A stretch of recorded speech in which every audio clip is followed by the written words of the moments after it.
वालों का जो आंकड़ा है वो बढ़कर के अब 15 हो चुका है। अहम खबर गुजरात से इस वक्त की आपको दे रहे हैं। देश भर में मरीजों की अब कुल संख्या 649 हो चुकी है।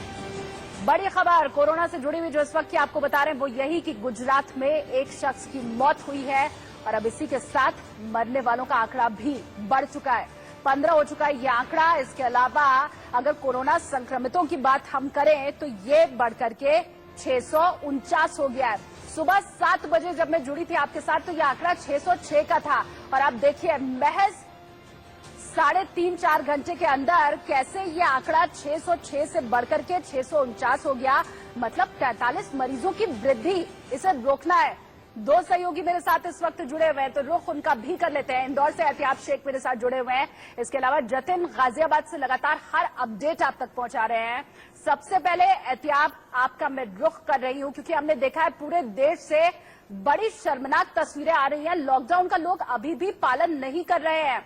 दुखद ये तस्वीरें और मीडिया कर्मी होने के नाते जब इन तस्वीरों को हम पहुंचा रहे हैं दर्शकों तक तो हमें भी बड़ा दुख हो रहा है। इंदौर की अगर हम बात करें सद्बुद्धि यहां के लोगों को आई है। देखिए, निश्चित रूप से जिस तरीके से पूरा लॉकडाउन है और खासतौर के ऊपर अगर इंदौर की बात करता हूं तो इंदौर में कर्फ्यू लागू कर दिया गया है। लेकिन फिर भी अभी जिस लोकेलिटी में मौजूद हूं ये रेसकोर्स का इलाका है, लेकिन बावजूद उसके आप देख सकते हैं मेरे पीछे बैकग्राउंड में ये देखिए मूवमेंट्स आप देख सकते हैं। मूवमेंट्स अभी भी जारी हैं, यानी लोगों को जितनी समझाइश दी जा रही है उस समझाइश का बहुत ज्यादा असर लोगों पर नजर नहीं आ रहा है। डेफिनेटली अवेयरनेस लोगों में आ रही है, लेकिन जाहिर सी बात है जिस लेवल की अवेयरनेस होना चाहिए, जिस लेवल के ऊपर अभी आप फिर तस्वीरों में देखिए ये मोटरसाइकिल्स मुझे क्रॉस कर रही हैं, यानी जाहिर सी बात है कर्फ्यू लगा है बावजूद उसके लोग घरों से बाहर मौजूद है। बहाना ये किया जा रहा है कि जरूरी सामग्री के लिए हम बाहर निकल रहे हैं। इंदौर का मैं आपको जिक्र करते हुए बताता हूं कि इंदौर प्रशासन ने ये व्यवस्था की है कि आपके पास में सब्जियां और जरूरी चीजें जैसे दूध वगैरह वो सब आपके घरों पर ही मिल जाएगा। All you have to do is to just आपको अपने मोबाइल से भेजना है, ऑनलाइन आपके पास में मौजूद होगा। इंदौर प्रशासन ने व्यवस्था ये की है कि आरटीओ के जितने भी कर्मचारी हैं वो इस व्यवस्था को सुचारू रूप से चलाने के लिए नियुक्त कर दिए गए हैं। बावजूद उसके तस्वीरें वैसी ही नजर आ रही है कि लोग अभी भी ये कहा जाए कि रास्तों के ऊपर नजर आ रहे हैं। दूसरी सबसे अहम खबर जो इंदौर से आ रही नहीं है कि ये नई सुविधा प्रशासन की तरफ से शुरू की गई है और इसका वो फायदा उठा सकते हैं।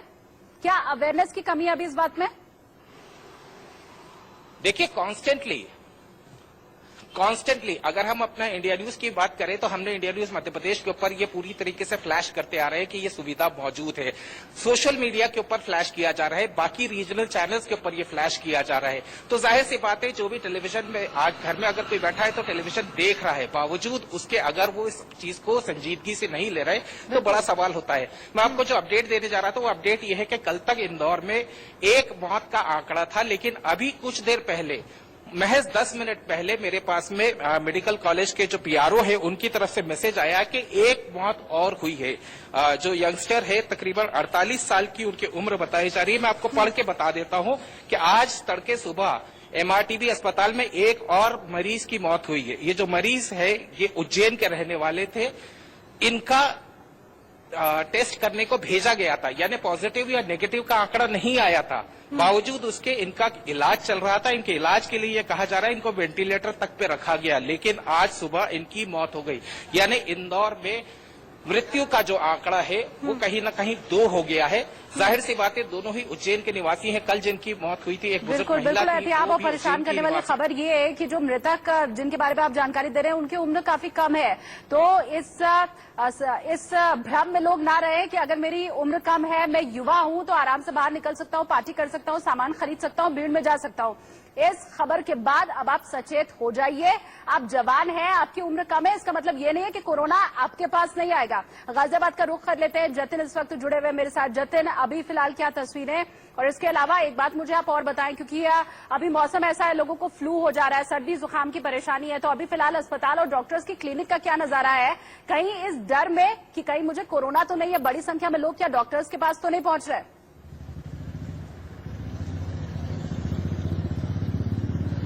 देखिए, लोगों में काफी डर की स्थिति थी, लेकिन क्योंकि जो प्रशासन है और पुलिस है और साथ ही साथ हम भी लगातार जागरूकता फैला रहे हैं, तो जो कई तरह के भ्रम सोशल मीडिया पर फैलाए जा रहे थे उससे भले ही लोग दूर हुए हैं, लेकिन जो एक दिक्कत है वो यही है कि अभी भी लोग नहीं मान रहे हैं और वो घरों से बाहर निकलने की कोशिश कर रहे हैं। मैं मोहन नगर इलाके में मौजूद हूँ और आप देखिए सामने अभी भी पुलिस का सिरदर्द ऐसे लोग जरूर बढ़ा रहे हैं जो बिना वजह घरों से बाहर निकल आते हैं, लेकिन पुलिस उन्हें रोकने की कोशिश में पूरी तरह से लगी है। जरूरी सामान की जो सप्लाई है वो हो रही है, ये हम आपको तस्वीरों में बार बार दिखाते हैं। देखिए ये जो ट्रक है इसमें सिलेंडर जा रहे हैं घरेलू गैस के, तो किसी भी तरह की सप्लाई नहीं रुकी है। आप घर में पैनिक मत होइए कि कुछ रुक गया है, लेकिन रोड पर मत निकलिए और यही पुलिस समझा भी रही है कि रोड पर मत निकलिए। अगर आपको कुछ जरूरी सामान चाहिए तो आप खरीदने के लिए उसे रोड पर मत जाइए, मंडी में मत जाइए, 112 पे फोन कीजिए, पुलिस आपके लिए अवेलेबल है। कल भी 100 से ज्यादा कॉल 112 डायल 112 पर गए थे और पुलिस ने लोगों को सामान मुहैया करा दिया था, जरूरत का सामान। हालांकि मैं आपको खुद की तस्वीरें भी दिखाऊं तो मैंने पूरा एहतियात बरता है। देखिए मैंने ये बॉडी सूट पहन रखा है जिससे काफी हद तक जो प्रिकॉशंस है वो हम कर रहे हैं, सोशल डिस्टेंसिंग हम मेंटेन कर रहे हैं और लोगों को यही कह रहे हैं कि तमाम जो एहतियात है वो बरतते रहें। जी बिल्कुल जतिन, सुबह भी आपने जो तस्वीर पहुंचाई थी हम तक कि किस तरह से आपने और आपके कैमरा पर्सन ने बाकायदा डिस्टेंस को मेंटेन किया था, वो भी तारीफ के काबिल थी तस्वीरें। फिलहाल बहुत शुक्रिया आप दोनों का ही जुड़ने के लिए हमारे साथ। और इंडिया न्यूज अगर आप लगातार देखते रहेंगे तो आप ये समझ लीजिए कि आप तक हर खबर पहुंचेगी, क्योंकि एहतियात ने जैसा बताया